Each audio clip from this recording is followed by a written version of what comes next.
오늘 본문 말씀이 마가복음 1장 1절의 말씀이죠. 혹시 마태복음 1장 1절은 어떻게 시작하는지 기억하시나요? 한번 말씀드려볼까요? 같이 한번 읽어볼까요? 마태복음 1장 1절이 어떻게 시작이 되는지 한번 같이 읽겠습니다. 아브라함과 다윗의 자손 예수 그리스도의 계보라. 그렇다면 누가복음 봐야 되겠죠. 누가복음 1장 1절 어떻게 시작하는지 여러분 기억하십니까? 자, 한번 읽어보겠습니다. 우리 중에 이루어진 사실에 대하여. 뭐가 아직 끝나지 않은 것 같아요. 그래가지고 아쉬워하는 분들을 위해서 제가 2절을 읽어볼게요. 처음부터 목격자와 말씀에 일꾼된 자들이 전하여 준 그대로 내력을 저술하려고 붓을 든 사람이 많은지라. 이런 식으로 이제 누가복음 시작합니다. 그렇다면 요한복음은 다 아실 것 같아. 요한복음 한번 같이 한번 읽어볼까요? 외우시는 분들도 있을 것 같은데요. 자, 태초에 말씀이 계시니라. 이 말씀이 하나님과 함께 계셨으니 이 말씀은 곧 하나님이시니라. 자, 그런데 이 중에 마가복음은요 어떻게 시작하냐면 하나님의 아들 예수 그리스도의 복음의 시작이라 이렇게 시작하고 있습니다. 마태복음은 그리스도의 계보로부터 시작이 되고, 누가복음은 사실 예수 그리스도의 사실에 대해서 내가 기록을 하겠다, 어떤 사실에 대해서 얘기하고 있어요. 요한복음은 예수님은 말씀이시다 이렇게 시작하고 있고요. 마가복음은 복음에 대해서 말씀하고 있는 것입니다. 그래서 저는 오늘은 복음의 시작이라는 제목으로 함께 말씀을 나누고자 하는 것인데요. 자, 여러분이 마가복음의 저자가 되는 마가는 12 제자 중에 한 명이죠? 아닙니다.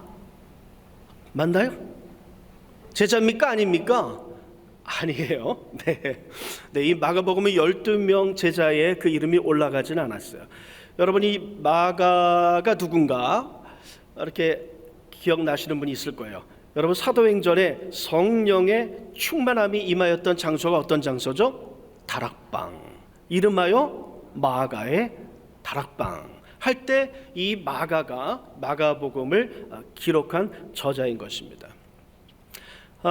이 마가 다락방을 한번 생각해 보세요. 몇 명이 들어가 있었죠? 성령 받을 때 120명. 120명이 들어가 있었어요. 자, 그러면 마가의 그 다락방에 120명이나 되는 그러한 사람이 들어가려면 굉장히 크겠죠. 그래서 이 마가는 그 당시에 그 유대인 중에 재력가 집안의 그 아들이다, 자손이다 이렇게 생각되어지고 있습니다. 또 이 마가는요 다른 이름이 있어요. 요한이라고 하는 이름도 있어요. 그래서 요한이라고 하는 마가라는 표현이 사도행전에 기록이 되어 있는데요.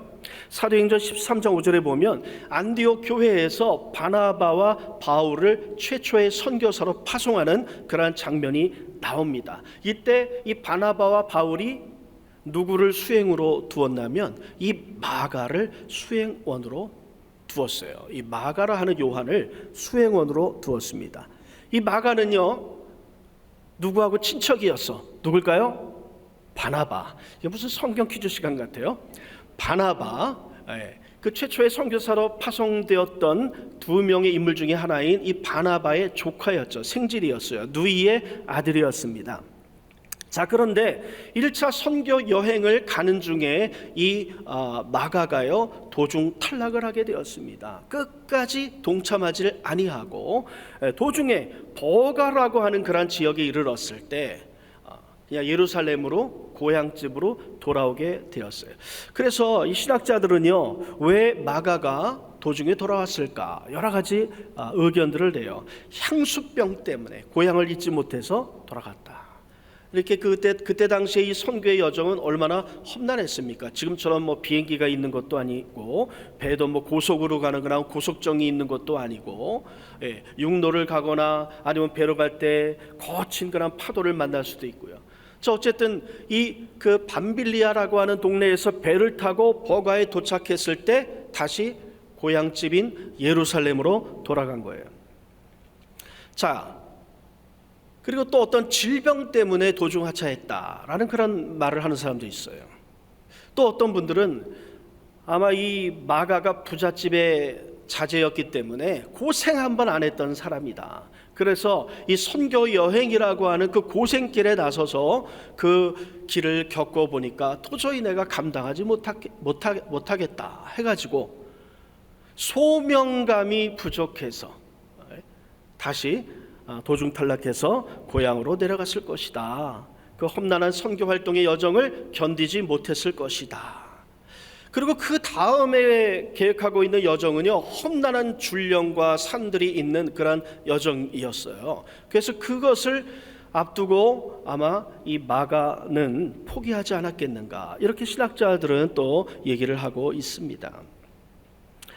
자, 그런데 1차 여행을 그래서 바나바와 바울이 다녀온 다음에 2차 선교 여행을 계획하고 있습니다. 그래서 바나바가 우리가 선교했던 그 지역의 성들이, 교회들이 잘 있는지 우리가 다시 한번 그것을 재방문하자 하면서 바울에게 자신의 의견을 냈어요. 그때 도중 탈락했던 마가를 데리고 갑시다. 자, 이렇게 의견을 내니까 바울이 그냥 단칼에 거절을 해버렸습니다. 안 됩니다. 그 마가가 어떠한 자입니까? 도중에 우리와 함께 끝까지 하지 않고 도중에 고향으로 돌아간 자가 아닙니까? 그러한 사명감이 투철하지 않은 자는 데리고 갈 수 없습니다. 이 선교 여행이라고 하는 그 여정이 어떠한 여정입니까? 그럴 수 없습니다. 아마 또 다시 돌아갈 겁니다. 이렇게 해가지고 바울은요, 자기들을 떠나서 함께 일하지 않은 자를 데리고 가는 것이 옳지 않다, 이렇게 얘기를 했어요. 야, 여기 보면은 이 사도 바울의 이 마가에 대한 감정이 나타나고 있어요. 마가라는 이름도 거들먹거리지도 않아. 자기들을 떠나 함께 일하지 않은 자. 우리말로 옛날 그냥 좀 상스러운 말로 하면 죄송합니다, 놈. 그렇게 얘기하고 있는 거나 마찬가지. 야, 뒤끝 장렬이에요. 이 사도 바울도 굉장히 뒤끝이 있었던 것 같아요. 자, 그래가지고 결국은 이 바울과 바나바가 갈라서게 됐어요. 각자 따로따로 선교 여행을 가게 됐습니다. 그래서 이 바나바는 마가를 데리고 가고, 그리고 바울은 누구를 데리고 가요? 실라를 데리고 가죠. 자, 이게 참 바나바가 이렇게 좀 권유를 하는데, 의견을 내서 마가를 다시 한번 데려갑시다 이렇게 하는데, 바울이 단칼에 그걸 거절할 수 있는 참 그것이 안 되는 것 같아요. 왜냐하면 이 바울은 누구에 의해서 안디옥 교회에 이렇게 나서게 됐습니까? 바나바에 의해서, 바나바의 소개와 추천에 의해서. 이 바울이 어떤 자예요? 예수 믿는 자들을 핍박한 자 아닙니까? 스데반이 돌에 맞아 죽을 때 충동질을 했던 자 아닙니까? 그리고 다메섹으로 그 예수 믿는 자를 잡아서 오게 가두려고 오는 도중에 예수님을 만났던 자예요. 얼마 전까지만 해도 예수를 핍박하고 예수 믿는 자들을 감옥에 가두고 개종한 지 얼마 안 된 그러한 자를 이렇게 안디옥 교회에 소개를 하고 앞에 나서서 선교사로 파송하기까지 이르도록 그렇게 배려해주고 도와준 사람이 바로 이 바나바인데, 그리고 바나바는 이 사도 바울보다 한참 나이가 많아요. 그때만 해도 이 사도 바울은 청년에서 이제 조금 나이가 더 들어가는 그런 때였었는데, 아니 그러니까 이 어른이 선배가, 대선배가, 그리고 나이도 많고 인생의 대선배가 그렇게 부탁하는데, 예전에 좀 이 마가라는 사람이 자기 마음에 들지 않았지만 그래도 한 번 더 데려갈 수 있는 기회를 줄 수 있는 거 아니겠어요? 그런데 이 사도 바울은요, 정말 그 성격이 아주 그냥 칼 같습니다. 그냥 한 번에 내치는 거예요. 결코 그 말을 받아들이지 않아요. 자, 그런데 이 마가는요, 이 바나바의 그 조카이기도 했지만 그런 걸 떠나서 바나바는 이 마가를 포기하지 않았어요. 이 바나바의 이름 자체가 위로자라는 그런 뜻의 이름이었지 않습니까?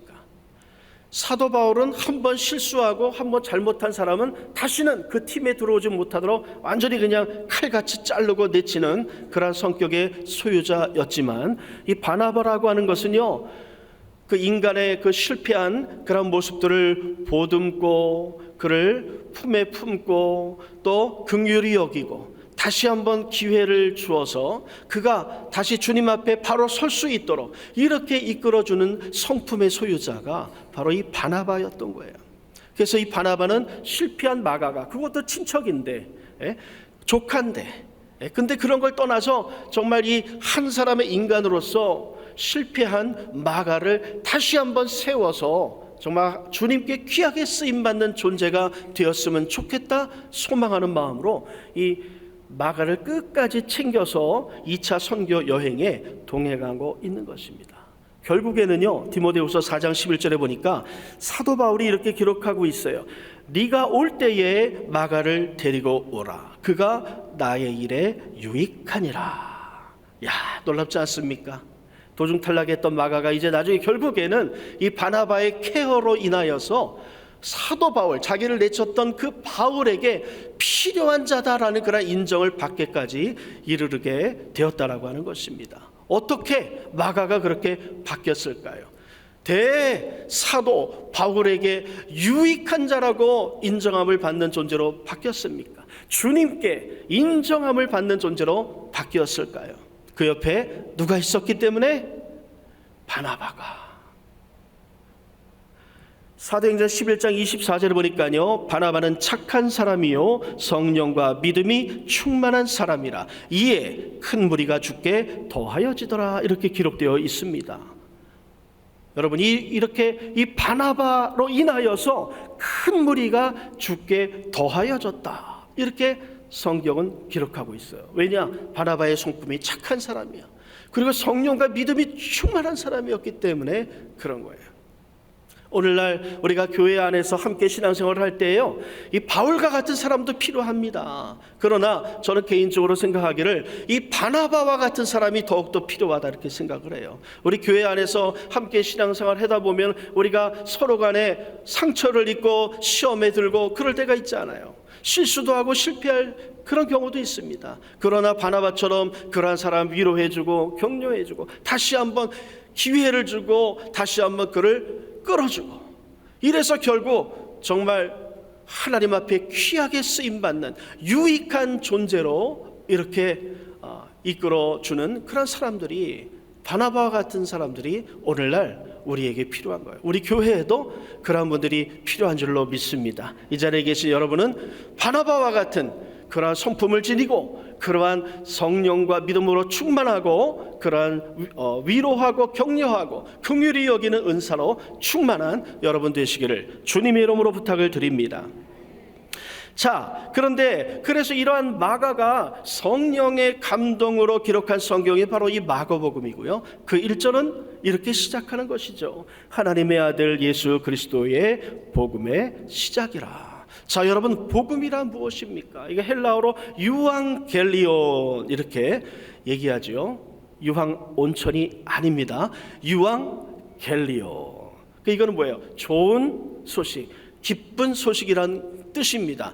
앞에 있는 유라고 하는 것이 좋은, 기쁜이란 뜻이고, 그 다음에 겔리온이라고 하는 것이 소식. 그래서 두 개가 단어가 합친 것이 유앙겔리온. 그래서 좋은 소식, 기쁜 소식이에요.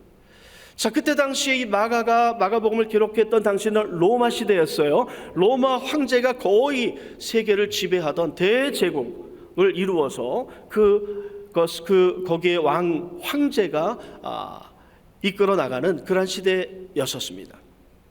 자, 이 복음의 유앙겔리온, 이 헬라어의 원뜻은 뭐냐면요, 황제의 칙령이라는 뜻을 갖고 있어요. 황제의 칙령. 내가 너희 모든 백성들에게 이러한 영을 내리노라 하면서 이제 기록했겠죠. 기록한 것을 이제 탁 선포하잖아요. 칙령을. 근데 그 칙령이 물론 안 좋은 소식도 있을 수 있겠지만 거기에 이 백성들에게 유익을 가져다주는 좋은 소식, 기쁜 소식이 담겨져 있다라고 하는 거죠. 그래서 그것을 유앙겔리온, 복음이다, 이렇게 얘기를 했단 말이에요. 영화도 나왔지만 우리가 광복절 특사라고 하는 게 있지 않습니까? 그래서 감옥에 갇혔던 사람이 우리의 광복절을 맞이해서 대통령이 특별히 사면을 해주는 그런 일들이 있잖아요. 그 사람한테는 얼마나 이게 진짜 복음일까요? 그 대통령의 칙령, 그 안에 내가 명단에 포함이 되어서 언제 나갈지 모르는 그런 감옥에서 내가 하루아침에 나가게 됐어. 야, 이게 얼마나 좋은 소식이고 그 사람한테 그 가족들에게 기쁜 소식입니까? 복음이라고 하는 얘기죠. 또 어떨 때는요, 우리 자동차 여러분 몰고 다니실 때 그 벌점을 다 면제해 준 적도 있어요. 그 벌점이 몇십 점 이렇게 있었던 것이 완전히 제로. 이야, 운전하는 사람들한테는 복음 아닙니까? 유앙겔리온, 복음. 광복절 기념해서 대통령이 영을 내려서 벌점을 다 없게 해주겠습니다. 대단한 소식이잖아요. 바로 이와 같은 로마 황제가 선포하는 그러한 칙령, 좋은 소식, 백성에게 유익을 가져다주는 기쁜 소식, 그게 담겨있는 칙령, 이걸 복음이라고 한다. 유앙겔리온. 그래서 지금 마가복음이 하나님의 아들 예수 그리스도의 유앙겔리온의 시작이다, 이렇게 얘기하는 거예요.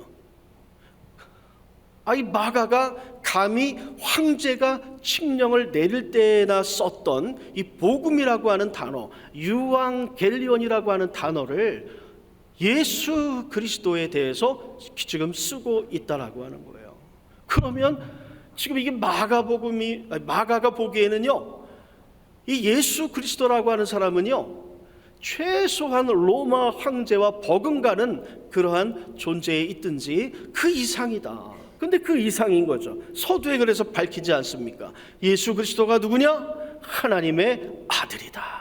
하나님의 아들 예수 그리스도의 유앙겔리온이다 하는 거죠. 자, 그래서 이 로마 황제보다도 더욱더 위대한, 온 우주에 한 분밖에 안 계신 유일하신 하나님, 창조주이신 그 하나님의 아들 예수 그리스도, 그리스도가 뭐예요? 구원자라는 뜻이지 않습니까? 그 구원자가 베푸는 칙령이다, 유앙겔리온이다. 그러면서 이제 2절부터 그 내용을 쫙 써나가기 시작하는 거예요. 그 복음의 내용이 과연 무엇인가 라고 하는 것이죠. 여러분, 또 이 왕이 칙령을 베풀 때 그 어떤 경우가 또 있냐면은요, 적국을 가서 전쟁을 해가지고 이겼어. 그래가지고 끌려갔던 포로들을 쫙 다시 해방시켜가지고 뒤에 데리고 이제 그 본국으로 이렇게 다시 귀국을 쫙 하면서 승리의 입성을 하면서 내리는 칙령 중에 포로 살아난 그런 생환자들의 명단들이 쫙 있는 거예요.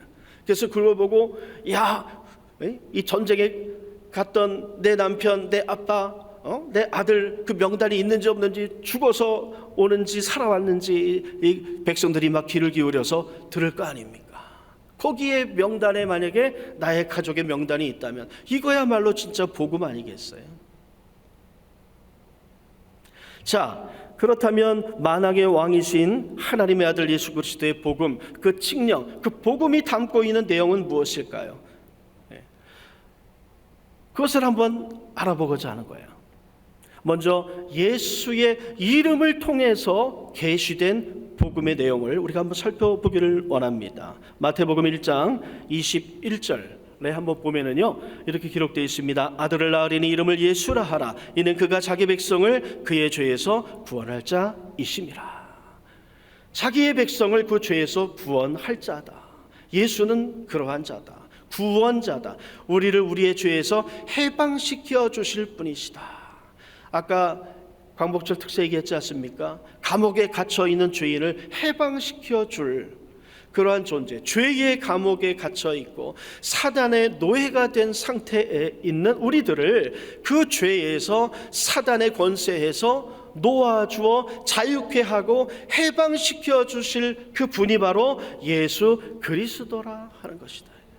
그래서 그 예수 그리스도의 십자가의 사건으로 인하여서 우리가 피 흘림으로 죄사함을 받아서 이제는 우리가 죄에서 다 노연함을 받은 거 아닙니까? 사단의 노예에서 노연함을 받고 하나님의 자녀가 된 거 아닙니까? 이거 얼마나 참 대단한 복음의 내용입니까?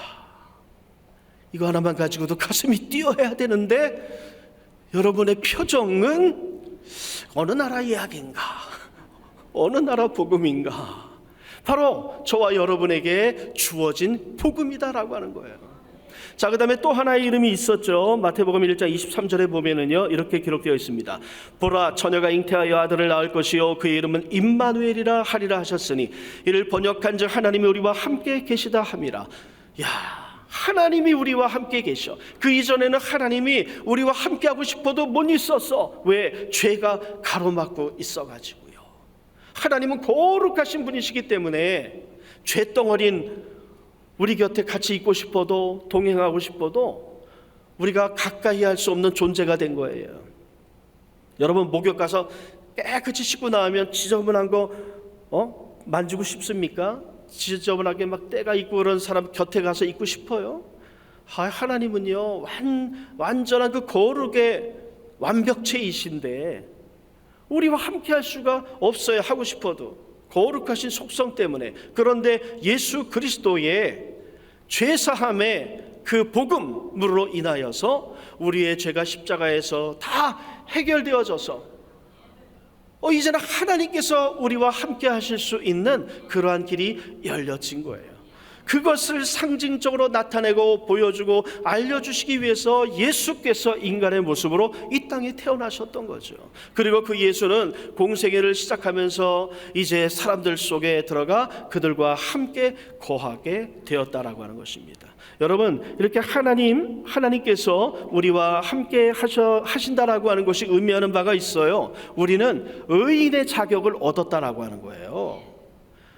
금방 얘기했듯이 우리가 거룩한 존재가 아니면 하나님이 할 수가 없어. 하나님이 보시기에 이제는 예수 그리스도의 그 은혜를 통해서 보기 때문에, 예수 그리스도의 그 복음의 능력을 통해서 보기 때문에 우리가 죄를 한 번도 지은 적이 없는 의인처럼 우리를 그렇게 봐주시겠다라고 하는 거예요.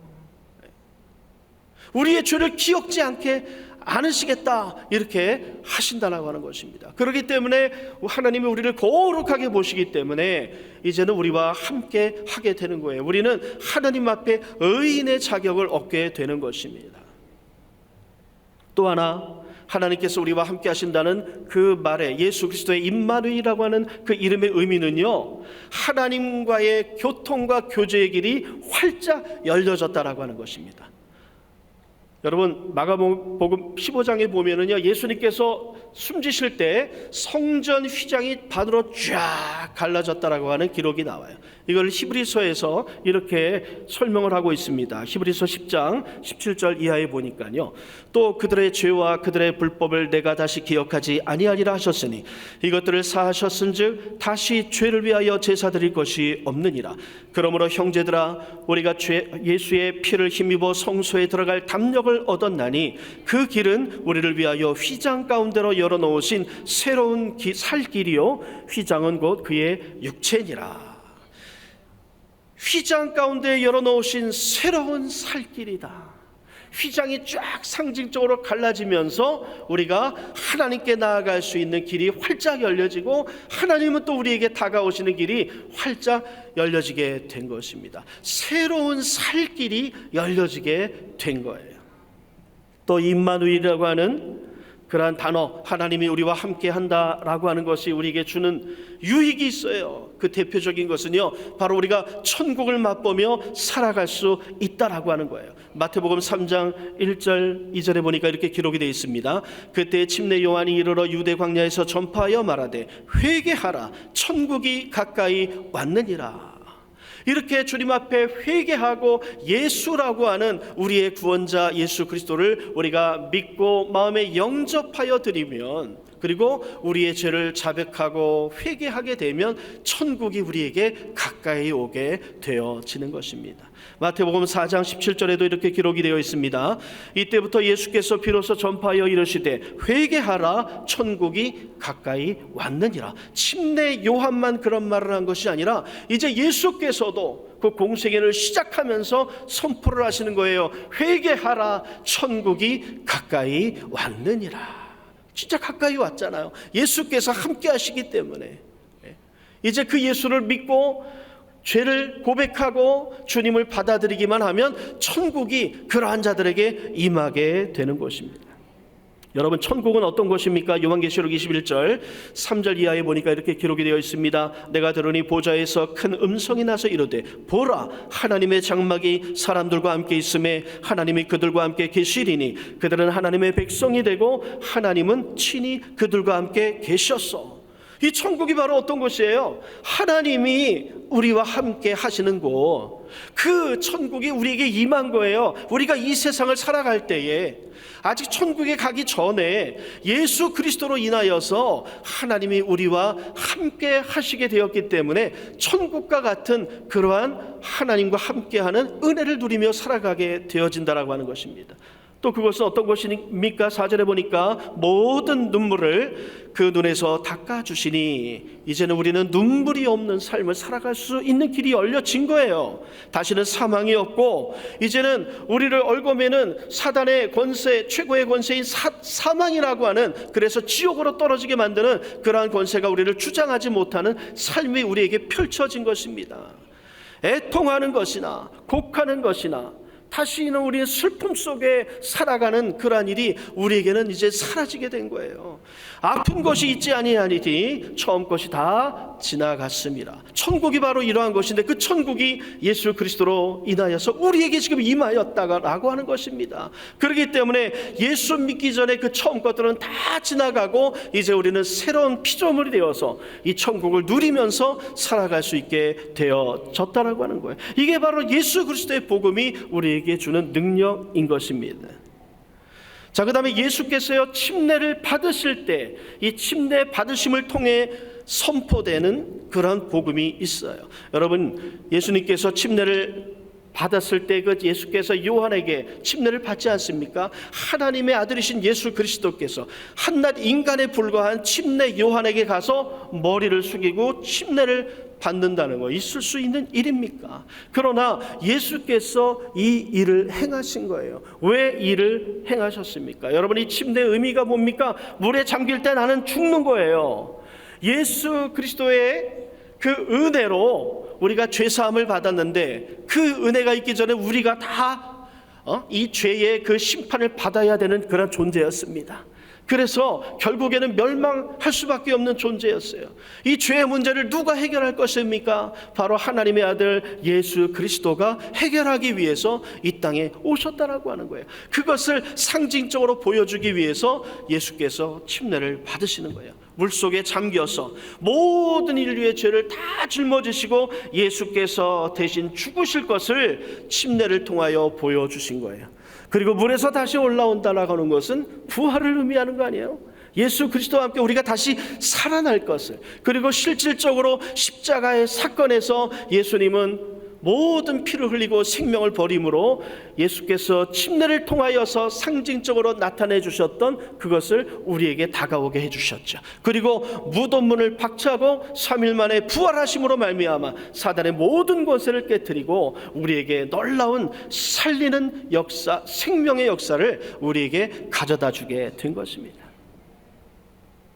자, 이렇게 예수께서 침례를 받으시고 올라오실 때 어떠한 일이 있었습니까? 하늘문이 열리는 역사가 있었어요. 하늘문이 열리는 역사. 마태복음 3장 16절의 말씀으로 마태복음에 있는 기록을 한번 보려고 하는데요. 마태복음 3장 16절에 보니까 예수께서 침례를 받으시고 곧 물에서 올라오실 때 하늘이 열리고, 여러분, 이렇게 이 침례는 회개를 의미하는 거죠. 또 부활을 의미하는 거예요. 이렇게 회개하고 주님을 바라보고 변화된 그 심령이 변화된 자에게 하늘이 열려지는 역사가 나타납니다. 오늘날 저와 여러분에게는 이미 예수 믿고 구원받아서 죄사함을 받았기 때문에 우리가 기도만 하면 하늘문이 열리는 역사가 나타나는 줄로 믿습니다. 자, 그 다음에 또 어떠한 일이 일어납니까? 성령께서 임재하시게 되었어요. 3장 16절, 마태복음 3장 16절에 보니까 하나님의 성령이 비둘기같이 내려 자기에게 임하심을 보시더니 그랬어요. 하늘문이 열리고 하나님께서는요, 하나님이 우리에게 주실 수 있는 것 중에 가장 좋은 것이 무엇입니까? 성령이지요. 성령. 그래서 누가복음에 하나님 앞에 구하라 그러는데 하나님께서 그리하면 너희에게 마태복음은 좋은 것을 주시리라 그랬는데 누가복음에서는 성령을 주시리라. 좋은 것 중에 가장 좋은 것이 바로 성령이다. 하나님이 우리에게 주실 수 있는 것 중에 가장 좋은 것 성령이고, 우리가 하나님 앞에 구하여야 할 것, 우리가 받기 위하여 구해야 할 것 중에 가장 좋은 것이 바로 성령이다. 그 성령을 상징적으로 보여주시는 거죠. 성령을 예수께로 보내주셔서 예수는 성령으로 충만함을 받게 되는 거예요. 그리고 나서 예수님의 사역이 비로소 이제 시작이 되고요, 능력 있는 사역이 나타나지게 되어지는 거예요. 여러분, 이 침례는 예수 믿는 것을 상징합니다. 예수 믿고 구원받으면 그 다음에는 반드시 하늘문이 열리고 성령으로 충만함을 받는 그러한 사건이 우리 개개인에게 체험되어져야 한다라고 하는 것이에요. 그래야 우리가 복음의 능력을 누리며, 그리고 그 복음을 또 증거할 수 있는 능력도 생기고 크리스찬다운 삶을 살아가게 되어지는 것입니다. 자, 이렇게 성령으로 충만함을 받은 다음에 어떠한 사건이 또 생겼습니까? 하늘로부터 음성이, 소리가 있게 되었죠. 3장 17절에 보니까 하늘로부터 소리가 있어 말씀하시되 이는 내 사랑하는 아들이요 내 기뻐하는 자라 하시니라. 이 말씀이 예수께로만 해당되는 말씀이 아니라 오늘 예수를 믿는 저와 여러분에게도 해당되는 말씀인 줄로 믿습니다. 예수 믿고 구원받아 하나님의 자녀가 된 우리에게 하나님은 오늘 이 시간에도 말씀하십니다. 너는 내 사랑하는 아들이요 내 기뻐하는 자라. 이러한 자화상이 우리에게 있어야 돼요. 나는 하나님으로부터 사랑받는 자다. 나는 하나님이 기뻐하는 자다. 지금 현재 나의 모습이 어떠하지 상관없이 하나님께서 나를, 예수님을 통하여서 구원을 얻게 하시고 건져내셨습니다. 하나님의 자녀가 되는 권세를 우리에게 주셨어요. 그러면 하나님은 우리를 사랑하는 존재로 보신다라고 하는 거예요. 기뻐하는 존재로 보신다라고 하는 거예요. 하나님이 여러분을 사랑하는데 왜 여러분은 여러분 자신을 사랑하지 않습니까? 하나님이 여러분을 기뻐하는 자로 보시는데 왜 여러분은 여러분 자신을 기뻐하지 않습니까? 이 자화상을 바꿔야 돼요. 이것이 침례에 들어가 있고 침례에서 나왔을 때 있어진 그러한 일들로 통해서 우리에게 나타나는, 보여주는 계시된 하나님의 복음의 내용이라고 하는 거예요. 우리가 회개하고 기도하면 하늘문이 열려지는 거예요. 이게 복음입니다. 그리고 성령께서 우리에게 임하시게 되는 거예요. 이게 복음이고요, 우리는 하나님의 사랑받는 자요 기뻐하는 자다 라는 소리가 우리에게 들려지는 거예요. 하나님은 우리를 그렇게 보시는 거예요. 이게 바로 복음의 내용인 것입니다.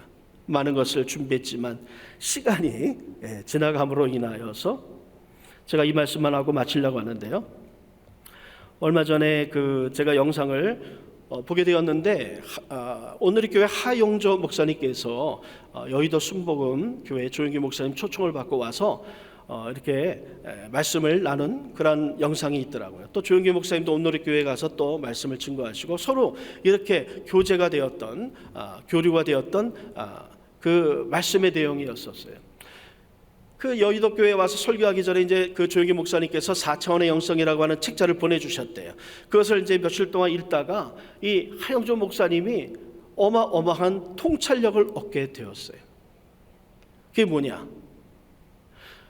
성령이 우리에게 임하신다라고 하는 것은요, 놀라운 그 성령의 강이 성경에도 기록되어 있듯이 우리 안에서, 우리 속에서 생수와 같이 흘러나오게 된다라고 하는데, 이 성령이 가지고 있는 그 어마어마한 그 능력은 저수지와 같은, 아주 많은 물을 담고 있는 저수지와 같은 그러한 능력이다, 이렇게 표현을 하시더라고요.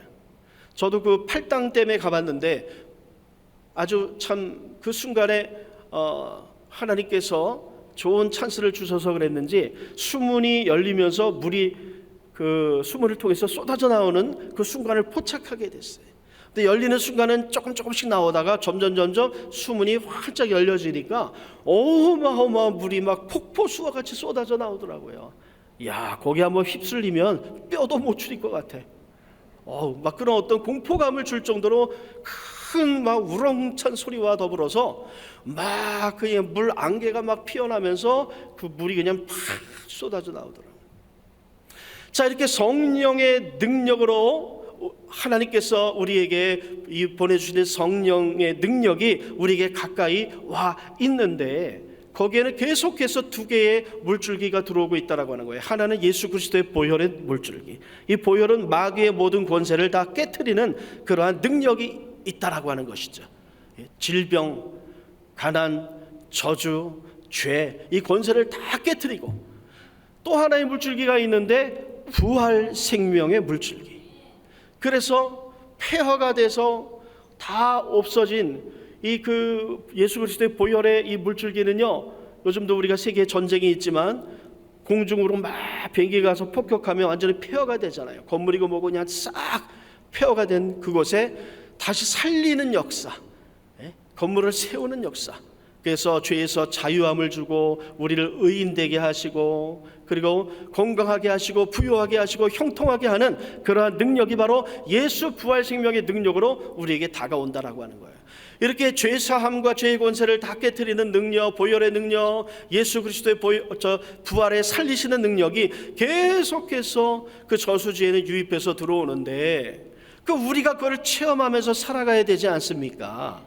수문이 열려야 우리가 그 능력을 체험하면서 살아갈 수 있는데, 그 수문이 무엇이냐? 바로 4차원의 영성의 4가지 요소다.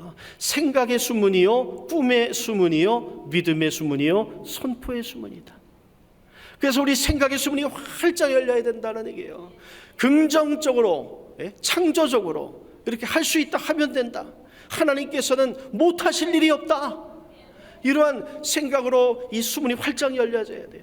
그리고 나의 삶은 이미 예수 그리스도 인하여서 변화되었다. 모든 가난은 떠나고 질병은 떠나고 저주는 떠나고 나는 건강한 몸이다. 나는 부유한 자다. 나는 형통한 자다. 라는 그러한 꿈과 비전이 그 수문이 활짝 열려져야 된다라고 하는 거예요. 지금 여러분에게는 그러한 수문이 얼마큼 열려 있습니까? 짤짤짤짤 흐르고 있습니까? 아예 닫혀 있습니까? 활짝 열려 있습니까? 그 사실을 믿는 그 믿음의 수문이 활짝 열려져야 되고요, 그 다음에 그걸 내 입술로 선포하는 수문이 있어져야 한다라고 하는 거예요. 아침에 일어나서 우리 요새 당회장 목사님이 설교 강단에 서서 처음 하는 말씀이 오늘도 좋은 날입니다 그러지 않습니까? 이렇게 긍정의 선포를 우리가 눈 뜨면 하고 잠들 때까지 계속해서 얼마나 이 선포의 수문이 열려 있느냐, 이 4가지의 수문을 통해서 이 성령께서 준비하고 있는 이 놀라운 생명의 능력과 역사가 우리의 삶 가운데 다가온다라고 하는 것입니다. 말씀을 마치도록 하겠습니다. 예수 그리스도께서 이 땅에 오심으로 시작된 이 복음, 이제 우리 각자가 이 복음을 이미 믿고 우리는 받아들였습니다. 예수를 믿고 회개하고 예수를 영접하여서 우리 안에, 우리의 삶 가운데 그 예수께서 가지고 온 칙령, 그 복음을 우리는 받아들이게 된 거예요. 자, 이렇게 여러분에게 시작된 예수 그리스도의 복음이 지금은 어떻게 되어가고 있습니까? 어떻게 진행되어져 가고 있습니까? 여러분에게 시작된 예수 그리스도의 그 복음이 아직도 능력 있게 진행이 되고 있나요? 아니면 막혀 있나요? 힘이 없어져 버렸나요? 여러분의 삶 속에 가족과 가정과 사업장과 직장에, 구역과 지역과 섬기는 교회에 그 복음의 능력이 여러분들을 통하여서 강물같이 흐르고 있습니까? 아니면 여러분은 막힌 통로입니까? 오늘 본문 말씀에 서서, 그 앞에 서서 하나님께서 우리에게 베푸신 예수 그리스도를 통한 그 복음의 의미와 능력을 다시 한번 묵상하고, 그 복음의 능력이 폭포수처럼, 강물처럼, 바다처럼 우리 속에서부터 넘쳐나서 우리의 삶 전체를 적시고 우리의 가정과 교회와 이웃과 이 나라와 세계에 이르기까지 힘차게 흘러가게 될 것을 다시 한번 소원하고 다시 한번 믿고 다시 한번 기도해야 하겠습니다. 예수 만난 우리가 복음도 만나고 천국도 만났으니 그 천국의 능력, 그 복음의 능력을 우리 먼저 풍성히 맛보고 체험하여서 아직 복음을 만나지 못한 이들에게 예수를 전하고 복음을 전하고 천국을 전하는 예수 복음의 통로가 되어져야 하겠습니다. 침례 요한의 때부터 지금까지 천국은 침노를 당한다고 했습니다. 침노한 자는 하는 자는 빼앗는다고 그랬어요. 예수 그리스도께서 침례 요한에게 세례를 받았던 그 순간부터 천국은 우리에게 가까이 와서 그 사실을 믿고 영접하는 자에게는 그 속에 들어오고 그 삶의 복음의 능력이 들어와서 활동하게 되는 거예요. 시작이 이미 된 것입니다. 2000년 전에 침례 요한에게 예수께서 침례를 받음으로 시작된 그 예수 그리스도의 복음이 이 시대를 사는 저와 여러분에게 이미 전달되었습니다. 이제 이 자리에 계신 여러분 모두는 이미 예수 그리스도의 복음의 시작점이 된 것입니다. 이 복음의 능력이 여러분의 삶을 풍성케 하고 여러분을 통로 삼아 여러분의 가정과 교회와 나라와 민족과 온 세계를 살리는 거룩한 하나님의 역사가 여러분을 통해 있게 될 것을 주님의 이름으로 축원드립니다. 성경은 말합니다. 하나님의 아들 예수 그리스도의 복음의 시작이라. 기도하겠습니다.